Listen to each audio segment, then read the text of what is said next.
നമസ്കാരം.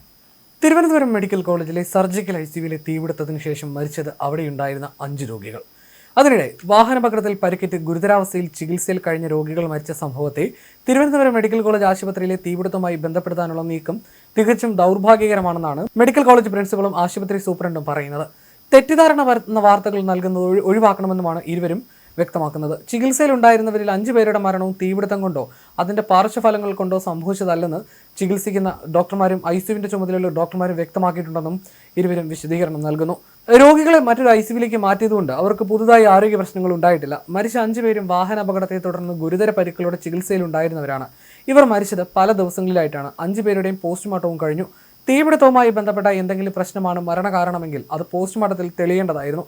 രോഗികളുടെ മരണം സംബന്ധിച്ച് യാതൊരുവിധ പരാതിയും ഇതുവരെ ലഭ്യമായിട്ടില്ല. പരാതി ലഭിക്കുകയാണെങ്കിൽ നിയമപരമായി പരിശോധിക്കാമെന്നും ഇരുവരും വ്യക്തമാക്കി. തിരുവനന്തപുരം മെഡിക്കൽ കോളേജ് ആശുപത്രിയിലെ മൾട്ടി സ്പെഷ്യാലിറ്റി ബ്ലോക്കിൽ വെന്റിലേറ്റർ പൊട്ടിത്തെറിച്ചുണ്ടായ തീപിടുത്തത്തിന് പിന്നാലെ ചികിത്സയിലിരുന്ന യുവാവ് മരിച്ചിരുന്നു. ഈ മരണമാണ് ആദ്യം വിവാദമായത്. ചെങ്കൽ കീഴ്ക്കൊല്ല കുഴിശാണി സ്വദേശി സനീഷ് എന്ന യുവാവാണ് മരണത്തിന് കീഴടങ്ങിയത്. ഐസിയുവിൽ വെന്റിലേറ്റർ യൂണിറ്റിന് തീപിടിച്ച സംഭവത്തിൽ സനീഷ് ഉൾപ്പെടെയുള്ള രോഗികൾക്ക് എന്ത് സംഭവിച്ചു എന്നതിൽ വൻ ദുരൂഹതയാണ് നിഴലിക്കുന്നത്.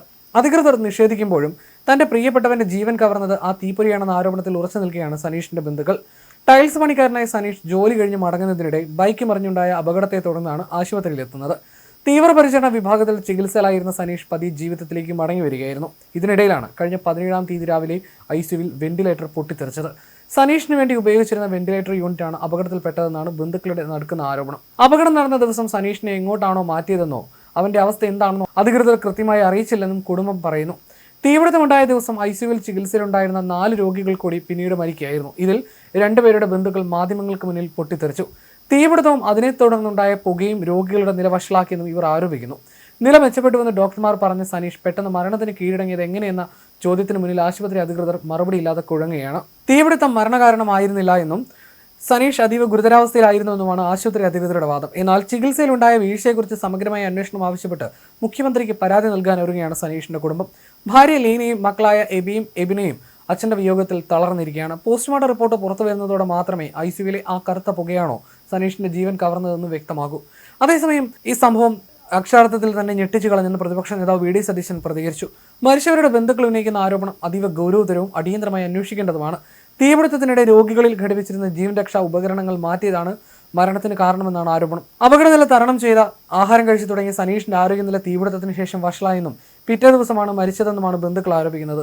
തീപിടുത്തം ഉണ്ടായ ദിവസം തന്നെയാണ് രോഗികളിൽ മറ്റൊരാളായ കൃഷ്ണൻകുട്ടി മരിച്ചത്. മറ്റ് 3 പേരുടെ കാര്യത്തിലും ഇതേ ആരോപണം ഉയർന്നിട്ടുണ്ട്. സംസ്ഥാനത്തിന് അഭിമാനകരമായ നേട്ടങ്ങൾ ഉണ്ടാക്കിയ ആരോഗ്യ മേഖലയാണ് പിണറായി സർക്കാർ 10 വർഷത്തെ ഭരണത്തിലൂടെ തകർത്തെറിഞ്ഞത്. ആരോഗ്യ കേരളം വെന്റിലേറ്ററിലാണെന്ന പ്രതിപക്ഷ ആരോപണം ശരിവെക്കുന്ന ദാരുണ സംഭവങ്ങൾ ഉണ്ടായിക്കൊണ്ടിരിക്കുന്നത് ദുഃഖകരമാണെന്നും സതീശൻ പ്രതികരിച്ചു. എത്രയെത്ര കുടുംബങ്ങളെയാണ് ഇവർ അനാഥമാക്കുന്നത്. ആരോഗ്യമന്ത്രി പറയുന്ന സിസ്റ്റത്തിന്റെ അനാസ്ഥയും കെടുകാര്യസ്ഥതയും എത്രയോ പേരെ ദുരിതത്തിലാക്കി. തിരുവനന്തപുരം മെഡിക്കൽ കോളേജുമായി ബന്ധപ്പെട്ട് ഉയർന്നിരിക്കുന്ന ആരോപണത്തെക്കുറിച്ച് ആരോഗ്യവകുപ്പും പോലീസ് സംവിധാനങ്ങളും അടിയന്തരമായി അന്വേഷണം നടത്തണമെന്നും സതീശൻ പറഞ്ഞു.